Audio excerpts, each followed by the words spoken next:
శ్రీ గురుభ్యో నమ. హరి ఓం. దంతాంచలేన ధరణీతలమున్నమయ్య పాతాళకేళి శుధృతాది వరాహలీలం ఉల్లాఘనోత్ఫణ ఫణాధర గీయమాన క్రీడావదానం యువరాజముఖం నమామః. అమరీ కవరీభార భ్రమరీ ముఖరీకృతం దూరీకరోతు దురితం గౌరీచరణ పంకజం ఇందీవరదళశ్యామం ఇందిరానందకందళం వందారు జనమందారం వందేకం యదునందనం. వాగర్ధావివ సంపృక్తౌ వాగర్ధ ప్రతిపత్తయే జగతః పితరౌ వందే పార్వతీ పరమేశ్వరౌ. ఆపదామపహర్తారం దాతారం సర్వసంపదాం లోకాభిరామం శ్రీరామం భూయో భూయో నమామ్యహం. బుద్ధిర్బలం యశోధైర్యం నిర్భయత్వమరోగత అజాడ్యం వాక్పటుత్వం చ హనుమస్మరణాల్లభేతు. శ్రీ గురుభ్యో నమః. శూర్పణఖ రావణాసురుణ్ణి చాలా ఘాటుగానే నిందించింది.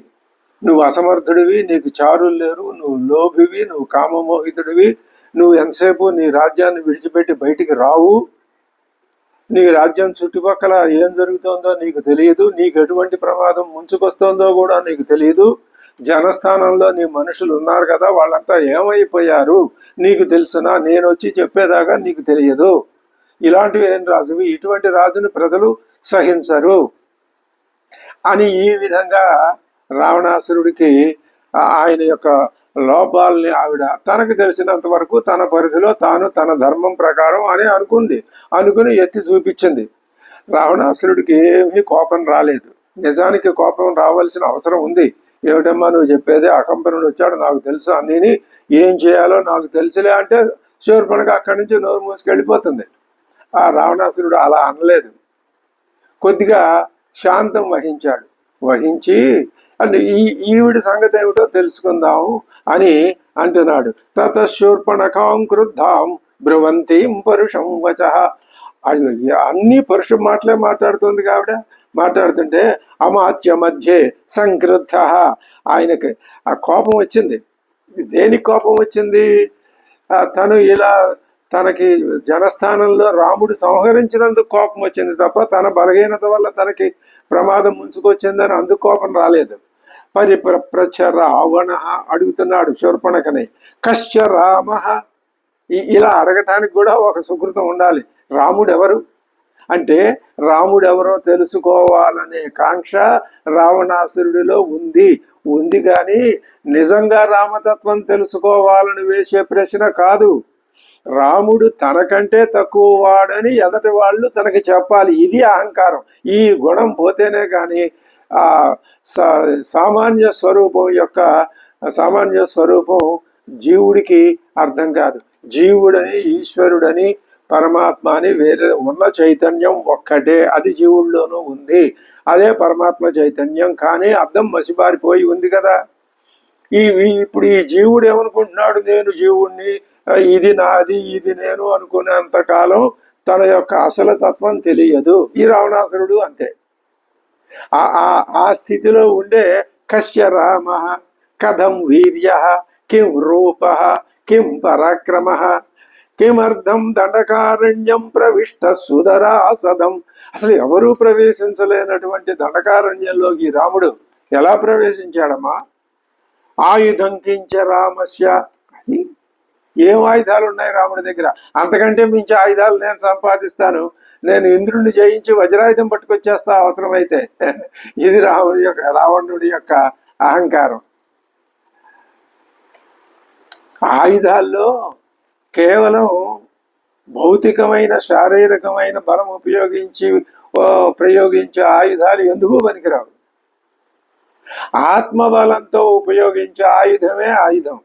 ఇక్కడ ఆత్మబలం అంటే మీరు మహిమలు మరి ఇలాంటివి అంగీకరిస్తారా? అద్వైతం మహిమల్ని అంగీకరించదు. మహిమలు లేవు, ఏమీ లేవు, ఉన్నది అద్వైత తత్వమే. దాంట్లో ఏ భేదము లేదు. భేదం ఉంటే ద్వైతం. మహిమలు, గొప్పతనాలు ఇలాంటివి అంగీకరిస్తే ద్వైతమే. మరి ఆత్మతత్వం తెలిసిన వాడు ఇలాంటి ప్రశ్న వెయ్యడు అని ఎందుకని అనవలసి వస్తున్నది? ఆత్మతత్వంలో ఆయుధాలు ప్రయోగించేదెవడు? ఎవడి మీద ప్రయోగిస్తాడు? తన మీద తానే ప్రయోగించుకోవాలి. ఎందుకని? ఉన్నది తానే కాబట్టి, ఉన్నది జ్ఞానమే కాబట్టి, ఆ జ్ఞాన స్వరూపుడు తానే కాబట్టి. మలీమసమైన పంకిలమైన జ్ఞానం వదిలిపోతే అసలు జ్ఞానం తెలుస్తుంది. అది రావణాసురుడికి తెలియట్లేదు. ఆయుధం కించ రామస్య నిహతాయేన రాక్షసా. ఆ రాక్షసుల్ని 14,000 మందిని చంపేశాడు అన్నావుగా. ఏ ఆయుధంతో చంపాడమ్మా చెప్పు? ఖరశ్చ నిహత సంఖ్యే దూషణ స్త్రిచిరాస్తథా ఇత్యుక్త రాక్షసేంద్రేణ రాక్షసి క్రోధమూర్ఛిత రతతో రామం యథా తత్వం ఆఖ్యాతముపచక్రమే. అంతర్లీనంగా మహర్షి ఒక్కొక్క మాట ప్రయోగించి దాంట్లో అర్థం గ్రహించండి అయ్యా బాబు అని ఆయన చెప్తూనే ఉంటాడు, మొత్తుకుంటూనే ఉంటాడు. మనం వినాం. ఎంతసేపు రామాయణం ఇలాగా అలాగా మరి ఇంకా కొన్ని విషయాల్ని ప్రస్తావించకూడదు. ఇలాంటివి చేసి మనం అసలు తత్వ రహస్యాన్ని గ్రహించడానికి వెనకడుగు వేస్తున్నాం. ఇది రావణ తత్వం. ఇది అది పోగొట్టుకుంటేనే కానీ మనకు అసలు రామాయణ తత్వం తెలియదు. అసలు రామాయణ తత్వం అనే మాట ఉపయోగించాడుగా ఇక్కడ వాల్మీకి. చూడండి ఏమంటుంది? ఇత్యుక్త రాక్షసేంద్రేణ రాక్షసి ఆవిడికి క్రోధం వచ్చింది. తతో రామం యథా తత్వం, రాముణ్ణి తత్వం ప్రకారం రాముని యొక్క యథార్థ స్వరూపం ఏమిటో ఆఖ్యాత ఉపచక్రమే చెప్పటానికి ప్రారంభించింది. ఆవిడికి తెలుసా? తెలియదు. తెలియందే ఎలా చెబుతుంది? చెప్తోంది. పోనీ అబద్ధమా ఆవిడ చెప్పింది? కాదు, అక్షరాల నిజం. ఇది విశేషం. శూర్పణఖ మొదటి నుంచి ఇదే స్థాయిలో ఉంది. తాటక స్థాయిలో లేదు. విరాధుడు లేడు, మధ్యలో మార్పు వచ్చింది వాళ్ళు. ఈవిడ మొదటి నుంచి అదే స్థాయిలో ఉంది. మరి తరుణో రూప సంపన్నో అన్న మాట నిజంగా పూర్వజన్మ సుకృతం లేకపోతే శూర్పణఖ నోట్లో నుంచి ఎలా వస్తుందండి? రాదు కదా. అప్పుడు చెప్తోంది దీర్ఘబాహు. ఈ చెప్పటంలో కూడా వాల్మీకే చెప్పాడు. దానికి ఏముంది? శ్రీరాముని యొక్క భౌతిక రూపాన్ని వర్ణించాడు, ఆధ్యాత్మిక సౌందర్యాన్ని వర్ణించాడు, పారలౌకిక తత్వాన్ని వర్ణించాడు, పరమాత్మ శ్రీరాముడు అని కూడా చెప్పాడు ఆయన. ఈవిడ కొంతవరకే చెప్పగలుగుతుంది. ఈవిడ సంస్కారం అంతవరకే ఉంది. దానికే ఉంది. దీర్ఘబాహు విశాలాక్ష శ్రీచేర కృష్ణాజినంబర కందర్ప సమరూపశ్చ రామ దశరథాత్మజ. ఇలాంటి వాడు రాముడు. శక్ర చాప నిభం ఆయుధాలు అడిగావుగా. శక్ర చాప నిభం చాపం ఇంద్రధనస్సు లాంటి విల్లు. వికృష్య కనకాంగదం, దానికి కనకాంగదములు ఉన్నాయి. ఆయన వింటికి బంగారపు కట్లు. దీప్తాన్ క్షిపతి నారాచాన్, దీప్తములైన నారాచాన్ క్షిపతి విడిచిపెట్టేస్తాడు. సర్పానివ మహావిషాన్, ఆ శక్తి దానికి ఆత్మతత్వం వల్ల ఘోరమైన సర్పాల్లాంటి బాణాలను విడిచిపెడతాడు ఆయన. నా ఆదదానం శరాన్ ఘోరాన్న ముంచంతం శిలీముఖాన్ నా కార్ముఖం వికర్షంతం రామం పశ్యామి సంయుగే. ఆయన ఎప్పుడు ఆ విల్లు వంచుతాడో, ఎప్పుడు బాణం సంధిస్తాడో, ఎప్పుడు విడిచిపెడతాడో, ఆ ఎదురుకుండా ఉన్న రాక్షసుడు ఎప్పుడు చనిపోతాడో నేను మొత్తం ఈ వరుస క్రమం కనిపెట్టలేకపోయానయ్యా. మరుక్షణం మరుక్షణం మరుక్షణం హన్యమానందు తత్సైన్యం పశ్యామి శరవృష్టిభి. ఈయన బాణాలు ఎప్పుడేస్తున్నాడో తెలియదు కానీ వాళ్ళు చచ్చిపోతున్నారు.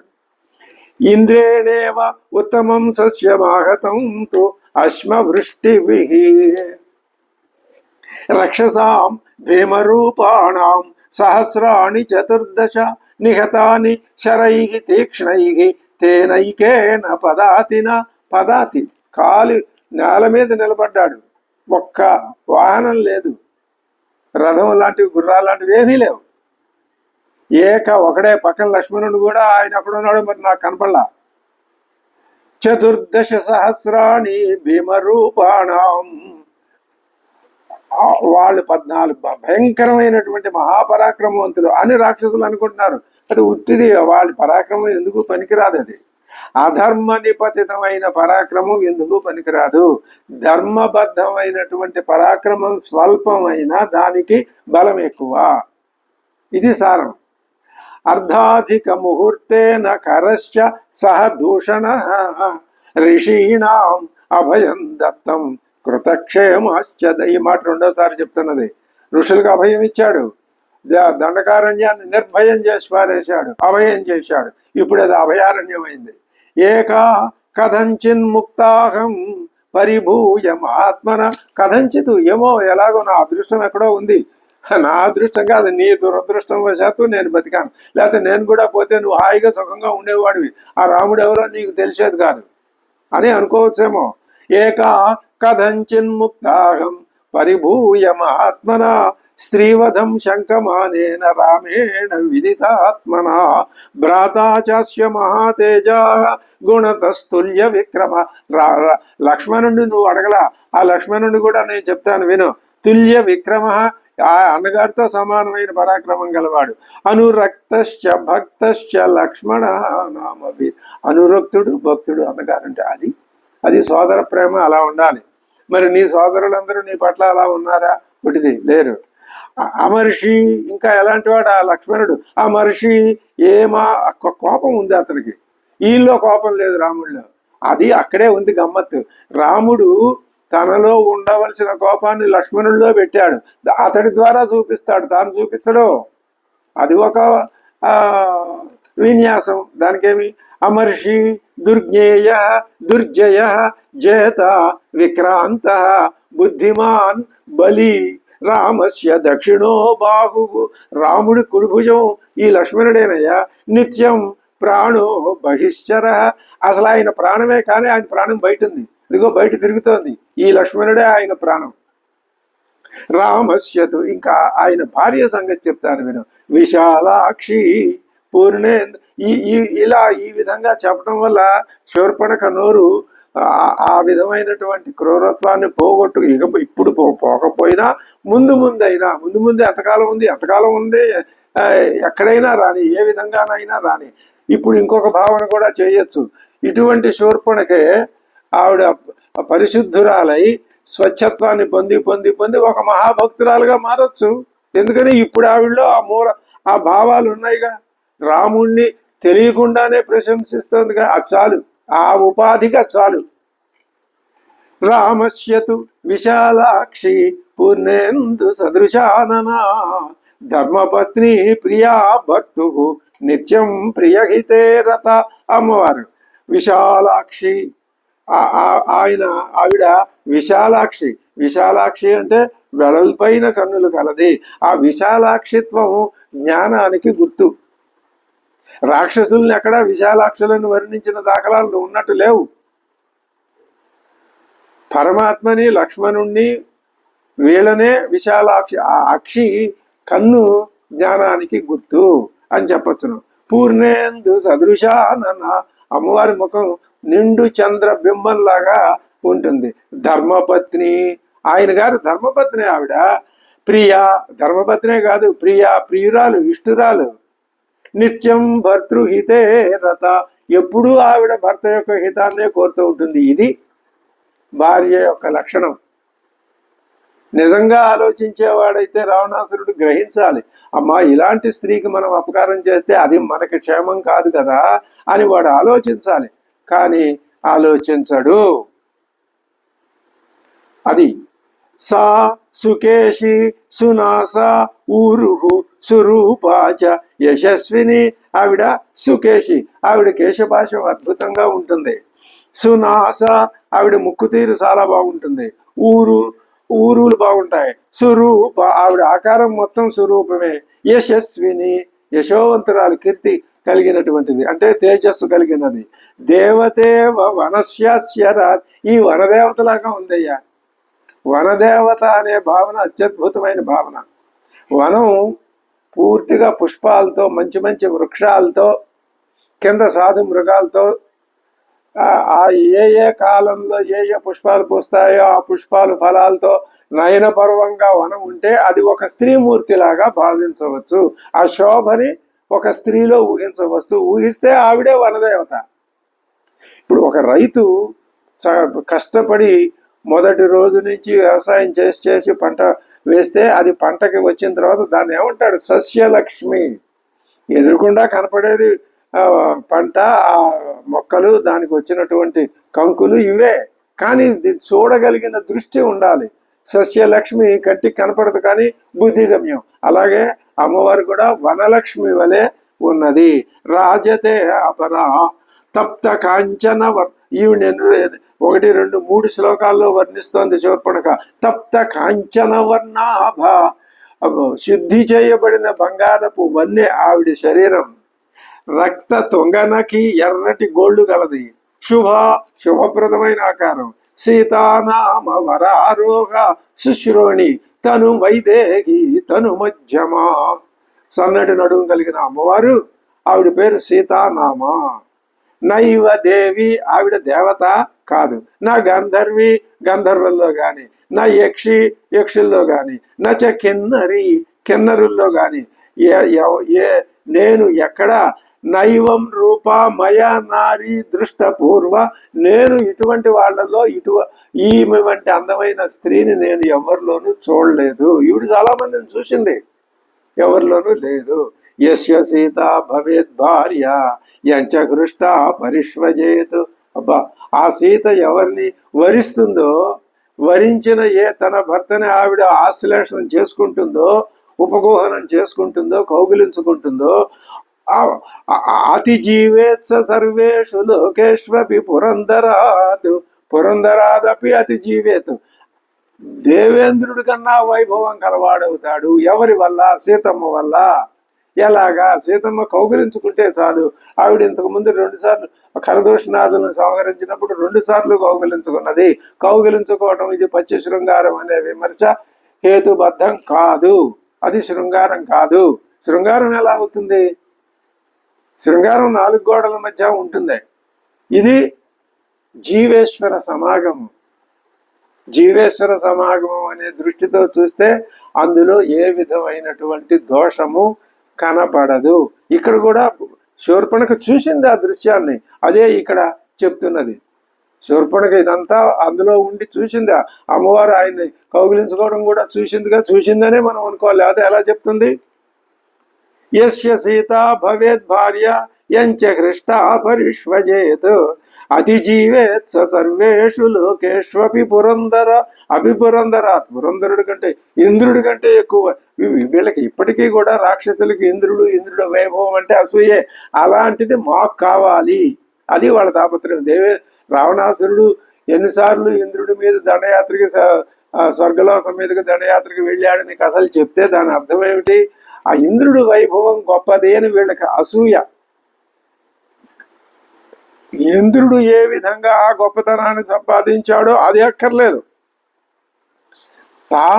తమ పద్ధతుల ద్వారా ఋషుల్ని పీడించడం ద్వారా, నిరపరాధుల్ని శిక్షించడం ద్వారా, యజ్ఞయాగాదుల్ని భగ్నం చేయటం ద్వారా ఆ ఇంద్ర పదవి పొందాలి. ఇది ఎలా సాధ్యమవుతుంది?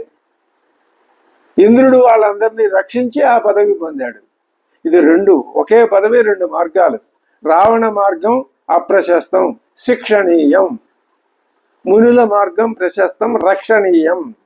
కాబట్టి అదే చెప్తున్నాడు. సా సుశీల వపుశ్లాఘ్య రూపేణ అప్రతిమా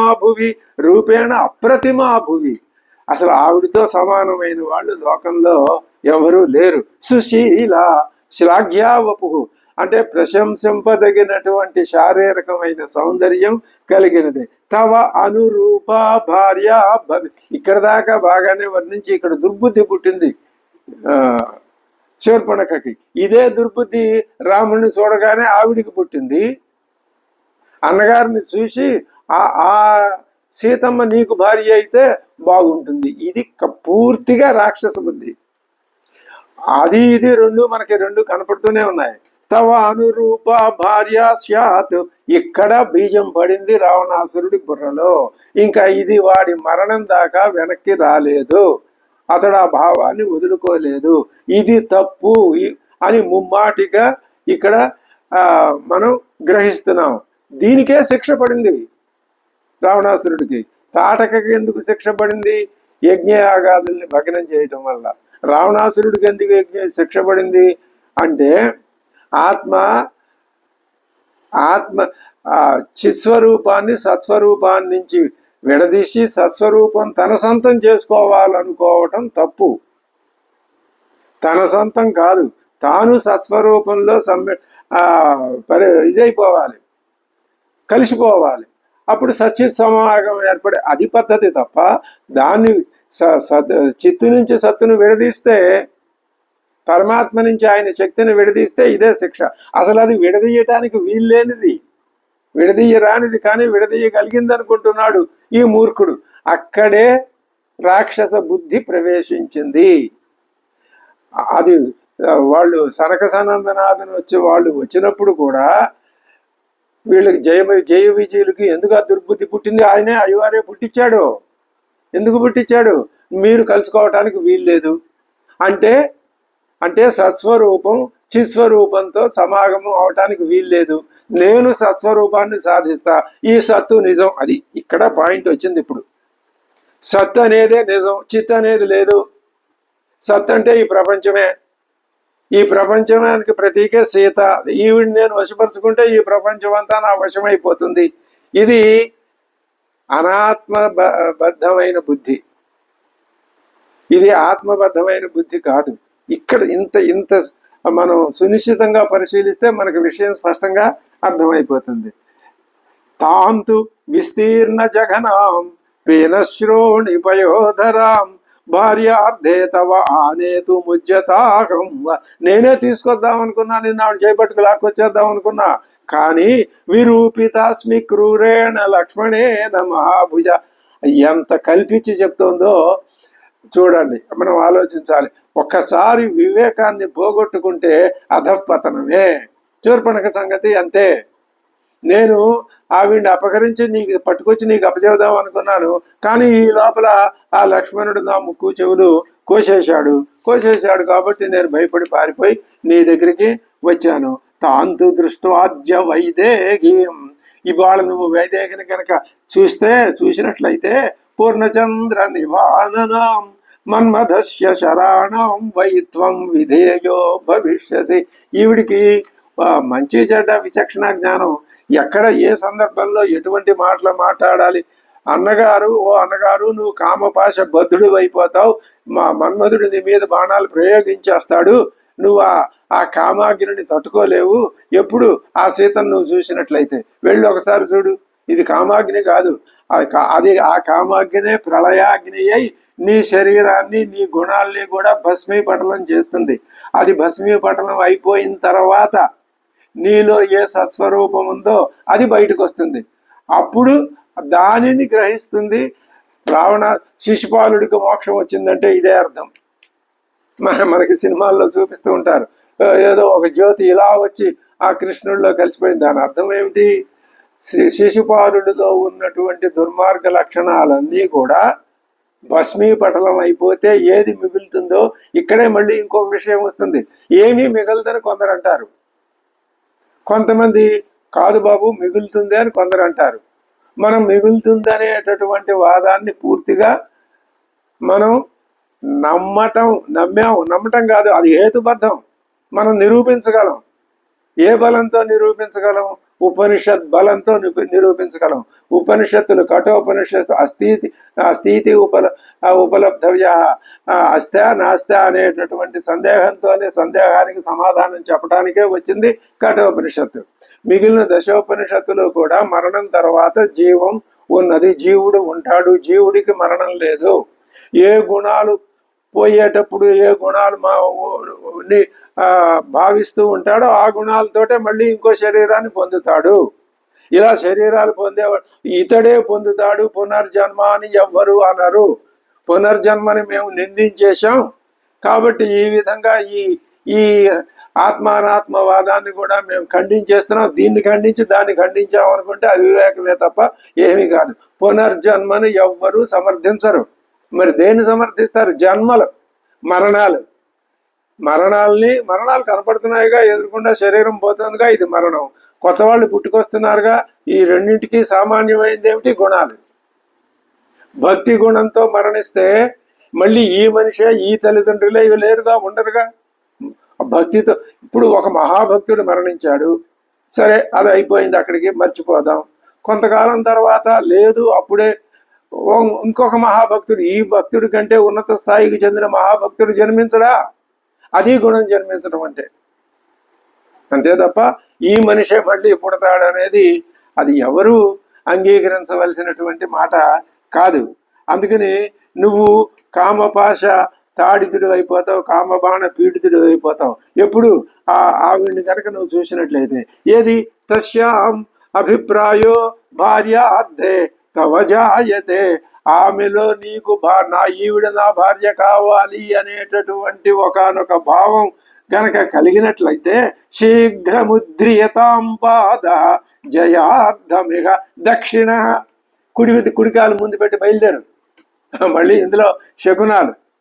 నీకు గనక సీతని భార్యను చేసుకోవాలి అని ఉంటే, ఇక్కడ ఆవిడ పరస్త్రీ, నీకు స్త్రీలు ఉన్నారు, బహుభార్యాత్వం ఒప్పుకున్నారు. అది ఆ కాలానికి ఆ ధర్మం. ఇవాళ అది ధర్మం కాదు. కాలాన్ని బట్టి ధర్మం మారుతూ ఉంటుంది. మరి నువ్వు ఆమెను బలాత్కారంగా తీసుకొస్తే అది అధర్మం.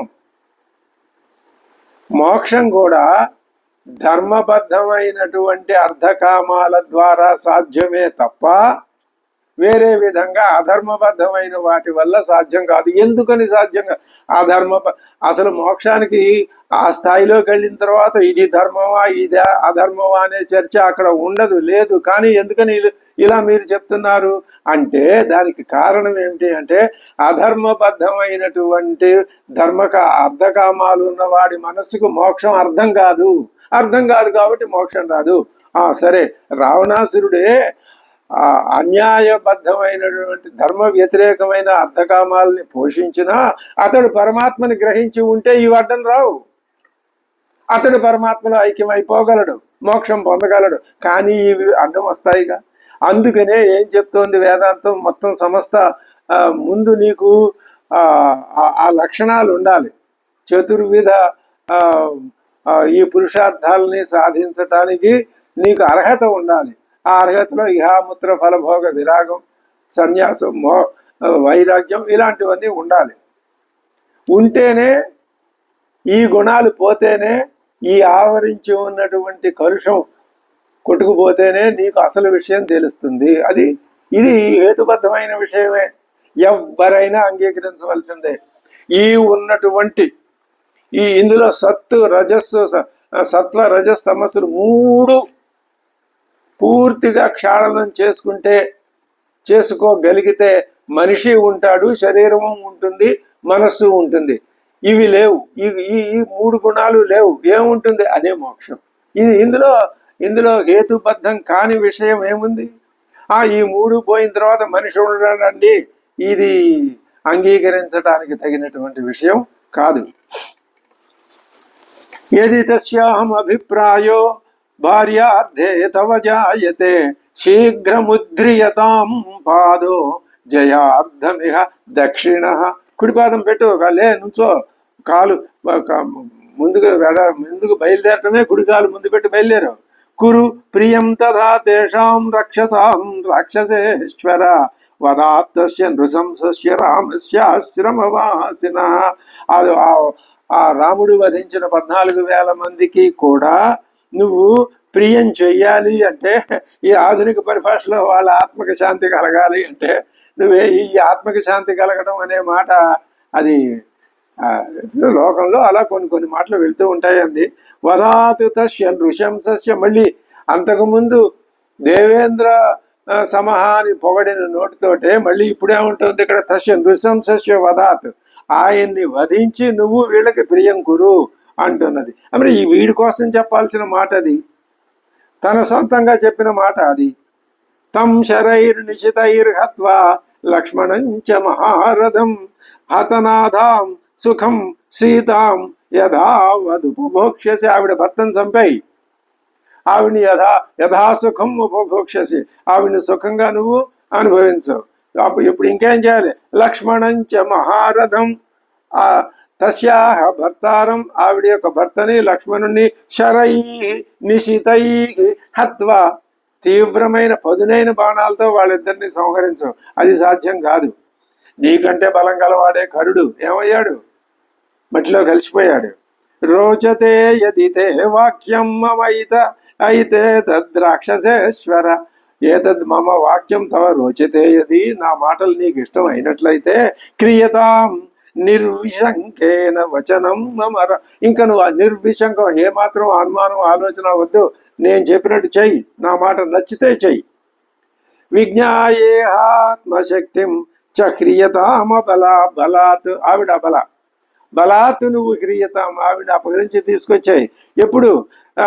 విజ్ఞాయ ఇహ ఆత్మశక్తిం, ఈ ఆత్మశక్తి అనే మాట, ఆత్మ అనే మాట లోకంలో ఏ విధంగా ఉపయోగించబడుతోందో, దాని అర్థంలో కాక అనేక అర్థాల్లో ఉపయోగించబడుతోందో దీన్ని బట్టి మనకు నీకు నీ ఆత్మబలం తెలిస్తే, ఆత్మబలం ఎలాంటిది? రాక్షస బలం.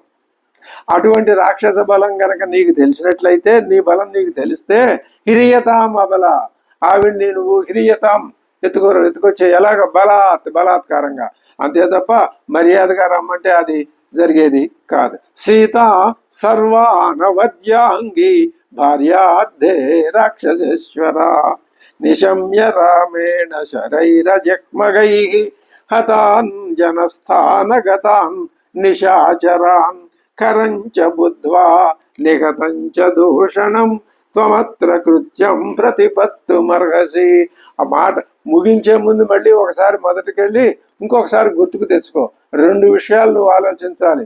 చనిపోయిన కర దూషణ త్రిశిరస్కులు 14,000 మంది రాక్షసులు, అది ఒకవైపు. సీతా సౌందర్యం మరొక వైపు. 3వ మాట రామ లక్ష్మణ వధ. ఈ 3 నీకు గనక నచ్చినట్లయితే నువ్వు లేచి బయలుదేరు. తతశూర్పణఖ వాక్యం తచ్చుత్వా రోమహర్షణం. ఈ సీతా సౌందర్యం వర్ణించిందిగా ఆవిడ అద్భుతంగా. ఇక అక్కడికి వాడిలో కామాగ్ని ప్రజ్వరిల్లిపోయి రోమహర్షణం, శరీరం అంత రోమహర్షణం, వెంట్రుకలు లెక్కబడుచుకొని ఆ గగుర్పాటు శరీరానికి కలిగి సచివాన్ అభ్యనుజ్ఞాయ కార్యం బుద్ధ్వా జగామస. సచివాన్ అభ్యనుజ్ఞాయ, మంత్రులతో ఆలోచించి, కార్యం బుద్ధ్వా, కార్యం నిశ్చయించుకొని, జగామసహ, వాళ్ళకి సెలవిచ్చి అంతఃపురానికి వెళ్ళాడు. ఇక్కడ ఏమిటనమాట? శూర్పణఖ అంటే అర్థం చెప్పారు అక్కడ వ్యాఖ్యాతలు. శూర్పము చాట, చాటల వంటి గోళ్ళు కలది. అంతవంటి చాటల వంటి గోళ్ళు కలతో మీదపడి పీకేసి రక్కేస్తే శరీరం అంతా ఏమైపోతుంది? రక్తసిక్తం అయిపోతుంది, గాయాలు పాలు. ఆ శరీరంతో పాటు ఆ బుద్ధి కూడా ఆ విధంగానే గోడతో రక్కివేయబడింది. ఇప్పుడు రావణాసురుడు కాపనే జరిగింది. ఇక అతడు వెనక్కి తిరగటం అంటూ ఉండదు, ఒక నిర్ణయానికి వచ్చేశాడు. ఇది తత్కార్యం అనుగమ్యాధ యథావదుపలభ్య చ దోషాణాం గుణానాంచ సంప్రదార్య బలాబలం ఇది కర్తవ్యమిత్యేవ కృత్వా నిశ్చయమాత్మనః స్థిరబుద్ధిస్తతో రమ్యాం యానశాలాం జగామ. యానశాలకు వెళ్ళాడు అంటే వాహనాలుండే శాలకు వెళ్ళాడు. ఆ వెళ్లే ముందే ఆలోచించుకున్నాడు. దోషాణాంచ సంప్రదార్య, ఏమిటి మనం చేసే పని ఏమిటి, ఇందులో మంచి ఏమిటి, చెడ్డ ఏమిటి, దీనివల్ల మనకు ఉపయోగం ఏమిటి, దీనివల్ల మనకు సుఖం ఏమిటి, కష్టం ఏమిటి, దుఃఖం ఏమిటి అని ఇవన్నీ ఆలోచన చేసుకొని ఇది కర్తవ్యం ఇచ్చేవ, సీతాపహరణమే కర్తవ్యం. మేలు కీళ్ళు, ఏది మేలు మనకి, ఏది కీడు మనకు జరుగుతుంది, మనకి ఏమి కీడు జరగదు, అంతా మేలే జరుగుతుంది అని తనకు తానే సమాధానం చెప్పేసుకుని సీతా అపహరణమేవ కర్తవ్యం ఇది నిశ్చిత్వ ఆత్మనః స్థిర బుద్ధి, ఒక నిర్ణయానికి వచ్చేసి తతో రమ్యాం యానశాలాం ఉపాగమతు, అక్కడికి వెళ్ళాడు. సీతాపహరణం అనేట దాన్ని ఎలా చేయాలి?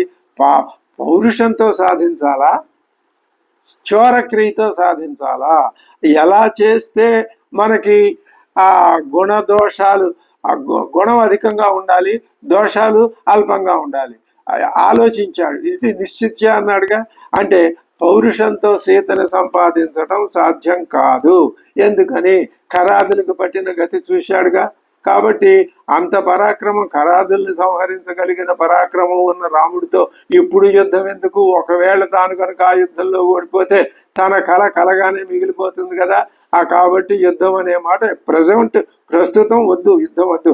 తర్వాత భవిష్యత్తులో ఎప్పుడైనా యుద్ధం వస్తే యుద్ధానికి సిద్ధమే, కానీ ఇప్పుడు మాత్రం యుద్ధం. ఇది ఈ రావణాసురుడు రాజనీతి. ఇప్పుడు యుద్ధం వద్దు, కాబట్టి ఉపాయంతో సీతని నేను అపహరించాలి. ఆ విధంగా సీతను అపహరిస్తే ఇది ఇంకా ముందుగా ఆలోచన రాముడు వియోగార్థుడై తాను క్షీణించిపోయి కృషించిపోతాడు. అటువంటి వాడు నా మీద యుద్ధానికి వచ్చినా కూడా నేను అతన్ని తేలిగ్గా జయించగలను. అంటే అతనికి అనాత్మ ప్రభావం, అజ్ఞాన ప్రభావం ఎంత గాఢంగా, ఎంత దట్టంగా, ఎంత పెంకుగట్టిపోయి ఉందో దీనివల్ల అర్థమవుతుంది. యానశాలం తతో గత్వా ప్రచ్ఛన్న రాక్షసాధిప. ఎలాగా రావడు వాడు ఎవ్వరికీ తెలియకుండా ప్రచ్ఛన్నంగా యానశాలకు వెళ్ళాడు. ఎందుకయ్యా ఎవరికీ తెలియకుండా ప్రచ్ఛన్నంగా అంటే ఆ రావణాసురుడు ఎవరో ఒక స్త్రీని అపహరించి తీసుకురావడానికి బయలుదేరి వెళ్ళాడని జనం అంతా చెప్పుకుంటారుగా. అలా చెప్పుకుంటే ఏం పద్ధతి? తనంతటి గొప్పవాడు అపహరించి తీసుకురావడం ఏమిటి, జయించి తీసుకురావాలి కానీ అనుకున్నాడో ఏమో, ఎవరికీ తెలియకుండా దొంగలాగా వెళ్ళాడు. ఇంకా రెండవది, సామాన్య ప్రజలకు తెలిస్తే గౌరవం పోతుందని అనుకున్నాడు. పెద్దలకి తెలిసిందనుకో మరి తన చిన్న చూపు చూస్తారుగా అని అనుకున్నాడు ఏమో. ప్రచ్ఛన్న రాక్షసాధిప సూతం సంచోదయామాస రథ సంయోజ్యతామితి. రథం సిద్ధం చేయి అన్నాడు. రథాన్ని సారథి సిద్ధం చేశాడు. అది ఎలా ఉంది? కాంచనం రథమాస్తాయ కామగం రత్నభూషితం. కామగం ఈయన కోరిక. ఇవాళ ఆధునిక కాలంలో డ్రైవర్ యొక్క ఉద్దేశాన్ని గ్రహించే కార్లు వెళ్తాయని ఏదో అంటున్నారు. అలాంటిదే ఆ రావణాసురుడి యొక్క రథం. కామగం, తను ఎటు వెళ్ళమంటే అటు వెడుతుంది. పిశాచ వదనైర్యుక్తం కరై కాంచన భూషణై. పిశాచ ముఖాలు కలిగిన గాడిదలు ఆ రథాన్ని లాగుతున్నాయి. ఇది హీనం. ఇలాంటి గుర్రాలు ఉత్తమం, గాడిదలు అధమం. అధమ బుద్ధికి అధమ ఆలోచనలే వస్తాయి. మేఘ ప్రతిమ నాదేన సతేన ధనదానుజ రాక్షసాధిపతి శ్రీమాన్ యయౌ నదనదీపతి. అక్కడి నుంచి సముద్రం ఒడ్డుకి వెళ్ళాడు. ఏమిటిది? సముద్రం ఒడ్డుకి వెళ్ళటం ఎందుకు? ఆ సముద్రం ఒడ్డునే బారునే వెళ్తున్నాడు. అక్కడ అనేక ఆశ్రమాలు కలపడ్డాయి. అంటే ఈ రావణాసురుడి మనసులో ఏదో ఒక ఆలోచన ఉంది. ఆయనకు అన్నీ తెలుసు. చారులు ఎక్కడెక్కడ ఏ చిన్న మామూలు సామాన్య మానవుడు కూడా ఏదైనా వింత పని చేశాడా, తనకు వ్యతిరేకంగా మాట్లాడా, అది వెంటనే రావణాసురుడికి తెలిసిపోతుంది. వచ్చి వాడికి శిక్ష వేసేస్తాడు. ఇది ప్రభువులు చారచక్షువులు అనే దానికి ఆనాటికి ఈనాటికి ఉన్నటువంటి ఉదాహరణే. కాబట్టి ఈయన సముద్రం ఒడ్డుకి వెళ్ళి ఇంకా అక్కడి నుంచి వెళుతున్నాడు. ఆ వెళ్ళే దారిలో ఏం కనిపిస్తున్నాయో చెప్తున్నాడు. ఈ రాముడికి, ఆ రావణాసురుడికి ఇక్కడ మేఘానికి పోలిక చెప్తున్నాడు. సశ్వేత వాలౌ యజన శ్వేత ఛత్ర దశానన. తెల్లటి ఆ వ్యజనం పక్కన వీచేవాడు. శ్వేత ఛత్రం పైన ఆ గొడుగు, తెల్ల గొడుగు. ఇతడు దశానన స్నిగ్ధ వైడూర్య సంకాశ. వైడూర్యాలు మణుల రత్నాలతో కాంతి మిరుమిట్లు గొలిపేటటువంటి వాడు. తప్త కాంచన కుండల. భౌతిక రూపం కూడా శ్రీరాముడి రూపానికి ఎంత పూర్తి కాంట్రాస్ట్, విభిన్నంగా అధమంగా వర్ణిస్తున్నాడో ఆ వాల్మీకి. అది వాల్మీకి రచనలో ఉన్న ఇది. వింశద్భుజ దశగ్రీవ దర్శనీయ పరిచ్ఛద. పరిచ్ఛదం అంటే ఆయనకి అలంకరణ సామగ్రి. ఆయన అలంకరించుకున్న సామగ్రి ఎలా ఉంది? అంత బాహ్య సౌందర్యమే. వాడికి ఆత్మ సౌందర్యం అనేది లేదు. లేనివాడి బాహ్య సౌందర్యం ఇలాగే ఉంటుంది. అదిగో చెప్పాడుగా, వాళ్ళ యోజనం ఉంది, శ్వేతఛత్రం ఉంది, తప్త కాంచన కొండలాలు ఉన్నాయి, 20 భుజాలు ఉన్నాయి, 10 కంఠాలు ఉన్నాయి. త్రిదశారిర్మునీంద్రఘ్నో. త్రిదశారికి ఈతడు దేవతలకి ప్రబల శత్రువు. మునీంద్రఘ్న, మునీంద్రులందరికీ హంతకుడు. దశ శీర్ష ఇవ అద్రిరాట్. అది 10 శిఖరాలు కలిగినటువంటి పర్వతరాజులాగా. ఇందుకు వీరికి 10 తలకాయలు ఉన్నాయి కదా. అద్రిరాట్ కామగం రథమాస్తాయ శిశుభే రాక్షసేశ్వర. స్వేచ్ఛాగమనం కలిగిన ఆ రథం మీద ఎక్కి రాక్షసేశ్వరుడు ఎలా ప్రకాశిస్తున్నాడు ఇక్కడ పోలికి చెప్తున్నాడు. విద్యున్మండలవాన్ మేఘ సబలాక ఇవాంబరే. ఆ మేఘంలాగా ఉన్నాడు ఆ కాంచనమయ రథాన్ని ఎక్కినవాడు. ఎందుకని మేఘంలో మెరుపుతీగలు ఉంటాయి, మరి కొంగలు మేఘాల కింద కొంగల బారులు ఉంటాయి. ఇతడి దగ్గర కూడా ఆకాశంలో మెరుపుతీగల కొంగలతో కూడిన మేఘంలాగా ఈయన ప్రకాశిస్తున్నాడు. ఇక్కడ మేలిమి బంగారు కర్ణాభరణాలు మెరుపులు, అలంకృతమైన రథం కొంగల సమూహంలాగా అలా మేఘాల కింద వెళ్ళిపోతుంది. సశైలం సాగరానూపం వీర్యవాన్ అవలోకయన్ నానా పుష్ప ఫలైర్వృక్షై అనుకీర్ణం సమన్ సహస్రశ. సముద్ర తీరం వెంబడి చూసుకుంటూ వెడుతున్నాడు. ఏమేం కనిపిస్తున్నాయి? సముద్ర తీరాన్ని వర్ణిస్తున్నాడు వాల్మీకి మహర్షి. శీతమంగళ తోయాభి పద్మినీభి సమంతత. ఆ సాగర తీరంలో చల్లని మంచినీరు కలిగినటువంటి కొలనులు ఉన్నాయి. విశాలములైన యజ్ఞవేదికలతో ఆవరింపబడిన ఆశ్రమాలు, ఎవరివి? ఋషుల ఆశ్రమాలు ఉన్నాయి. ఇంకా ఏమున్నాయి? కదళ్య ఆడకి సంవాదం నాళికేరోపశోభితం సాలయిస్తమా తాళయిస్తమాలైశ్చ పుష్పితైరి తరువిర్వృతం. వాళ్ళ ఆ మునుల ఆశ్రమాల్లో కదలి అరటి చెట్లు, మరి ఆడకి కంది చెట్లు, నాళికేర కొబ్బరి చెట్లు చక్కగా ఇంపు కూరుస్తూ ఉన్నాయి. తాళ తమాల మద్ది తాడి తమాల వృక్షాలు చక్కగా పుష్పించి ఉన్నాయి వాళ్ళ ఆశ్రమాల్లో. ఎవరెవరున్నారు ఆశ్రమాల్లో? నాగులు, గరుడులు, గంధర్వులు, కిన్నరులు, వైఖానసులు, మాషగోత్రులు, సూర్యకంద్రుల కిరణాలే ఆహారంగా కలిగినటువంటి వాలకిల్యులు, వీళ్ళంతా ఉన్నారు. ఇంకా ఎవరున్నారు? ఆహార నియమం గల పరమ ఋషులు, కోరికలు జయించిన సిద్ధులు, చారణులు వేలాదిగా అందులో అక్కడ నివసిస్తున్నారు. ఇంకా ఆ ఆశ్రమంలో దివ్య ఆభరణాలు, పుష్పమాలికలు దాల్చి దివ్య రూపంతో ప్రకాశిస్తున్నటువంటి క్రీడారథులంత అభిజ్ఞులైన వేలాది అప్సరసులు ఉన్నారు. అటువంటి ఆ ప్రదేశం శ్రీమతులకు దేవపత్నులచే సేవింపబడి మిక్కిలి శోభిల్లుతోంది. అక్కడ అమృతం తాగిన దేవతలు, తదితరులైన దానవులు చాలా మంది, అక్కడ గుంపులుగా దేవతలు దానవులు ఇద్దరు ఉన్నారు ఆ ఆశ్రమాల్లో. మరియు ఆ ప్రదేశం హంసలు, క్రౌంచ పక్షుల కలకలంతో మారుమోగిపోతుంది. వైడూర్యపు రాళ్లతో రమ్యంగా ఉంది. సముద్ర కాంతితో శోభిలువన్నీ సముద్ర ఒడ్డున ఉన్న ఆశ్రమాలు. కుబేరుడి తమ్ముడైనటువంటి రావణాసురుడు ఆ అలా ఆశ్రమాలని చూసుకుంటూ వెడుతూ వీళ్ళందరినీ దర్శించాడు. దర్శిస్తే ఇక్కడ అనేక రకాలైన ఔషధి విశేషాలు కలిగిన చెట్లు, చందన వృక్షాలు, అనేక రకాలైన వృక్షాలు అన్నీ ఇక్కడ కనబడుతున్నాయి. తం సమం సర్వత స్నిగ్ధం మృదు సంస్పర్శమారుతం అనూపం సింధురాజస్య. అనూపం సముద్ర తీర ప్రదేశానికి అనూపం అని పేరు. సింధురాజస్య ఆ సముద్రానికి దగ్గరలో ఉన్నటువంటి ఈ ఆశ్రమాలు దదర్శ త్రిదివోపమం. మెట్టపల్లాలు లేవు, అంతటా సుందరంగా ఉంది, గాలి మెల్లగా వీస్తుంది. స్వర్గానితో సమానమైనటువంటి ఒక సముద్ర తీర ప్రదేశాన్ని ఆ రావణాసురుడు చూశాడు. ఇంకా ఏం కనపడ్డాయి? 4 వైపులా 100 యోజనాల పొడవులు గల కొమ్మలు గలదై మేఘముల వలె ఒప్పుచు మునులకు ఆవాసమైన మర్రి చెట్టును ఒకదాన్ని చూశాడు. దానికే ఆ గరుడు పూర్వం అమృతం తేవడానికి వెళ్ళేటప్పుడు ఇక్కడ ఈ పోలిక చెప్తున్నాడు. ఆ పెద్ద 100 యోజనాలు వైశాల్యం కలిగి ఓడలు దిగిన పెద్ద మర్రి చెట్టు. ఆ మర్రి చెట్టు మీదట ఒకప్పుడు గరుడు గజకచ్చపాలని ఆహారంగా తెచ్చుకుని తిని ఆ బలంతో అమృతం స్వర్గం మీదకి వెళ్ళి అమృతం తేవాలి ఆయన.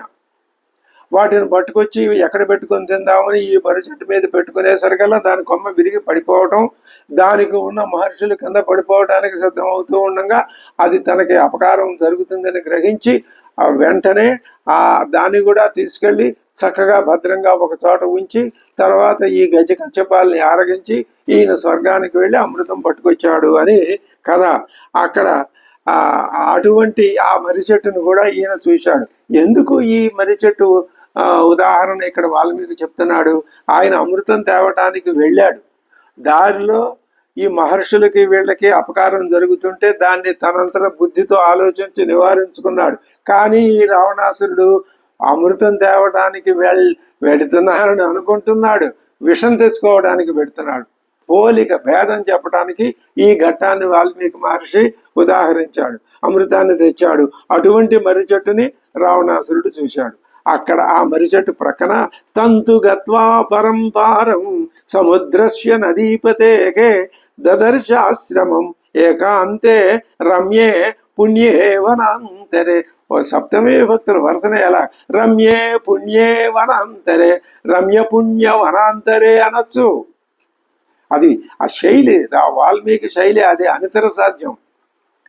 ఆయన ఒక పవిత్రమైనటువంటి ఒక ఆశ్రమాన్ని, ఇది పవిత్ర పుణ్యం ఎందుకైంది? అయింది. ఎందుకని? ఈ ఆశ్రమం ఎవరిది? మారీచుడు. ఆ మారీచుడి ఆశ్రమానికి వెళ్ళడానికి ఈయన సముద్ర పొడ్డుకి వచ్చి ఆ సముద్రం బారునే ఉన్న ఆశ్రమాలు దాటుకుంటూ మారీచుడి ఆశ్రమానికి వెళ్ళాడని ఎంత అద్భుతంగా, ఎంత సమయోచితంగా మధ్యలో ఆ మర్రి వృక్షాన్ని తీసుకొచ్చి కథ రక్తి కట్టేటట్టు చెప్పాడు వాల్మీకి. తత్ర కృష్ణాజినధరం, ఎవరున్నారు? మారీచుడు ఉన్నాడు. వాడు ఎలా ఉన్నాడు ఇప్పుడు? కృష్ణాజినధరం, లేడి చర్మాన్ని ధరించాడు. జటా, రాక్షస వేషానికి పూర్తిగా వ్యతిరేకంగా ఉన్న వేషం. జటా వల్కలధారిణం దదర్శ నియతాహారం, మాంసాహారం విడిచిపెట్టి, మానవాహారం విడిచిపెట్టి, దరిద్రపాహారాలన్నీ విడిచిపెట్టేసి ఇప్పుడు మారీచుడు నియతాహారం, వేళకి ఇంత తినటం. ఆ తినటం కూడా ఎందుకు? శరీరాన్ని భరించటానికి, పోషించటానికి. ఏది తినకుండా శరీరం ఉంటుందంటే ఏది తినరు, కానీ తినకపోతే శరీరం ఉండదుగా. కాబట్టి ఎంత తింటే అవసరమో అంతే తింటాడు. అది నియతాహారం మారీచం నామ రాక్షసం. కొత్తగా ఇప్పుడే మారీచుడు అనే ఒక కొత్త రాక్షసుడిని పరిచయం చేసినట్టు చేస్తున్నాడు వాల్మీకి. మారీచం ఎందుకనండి? ఇంతకు ముందు మనకు తెలుసు కదా మారీచుడు. అవును తెలుసు, ఇంతకు ముందు వాడు రాక్షసుడు, వీడు ఋషి. కాబట్టి నామా, ఎంత ఔచిత్యం, ఎంత అద్భుతం వాల్మీకి హృదయం. ప్రతి చిన్న విషయాన్ని మనం గ్రహించాలే కానీ ఆయన చెప్తాడు. చెప్పడంలో లోటు ఉండదు. లోటు ఎక్కడైనా ఉంటే మనం గ్రహించడంలో ఉంటుంది. తత్ర, ఈ శ్లోకం మళ్ళీ చెప్పుకోవచ్చు మనం. తత్ర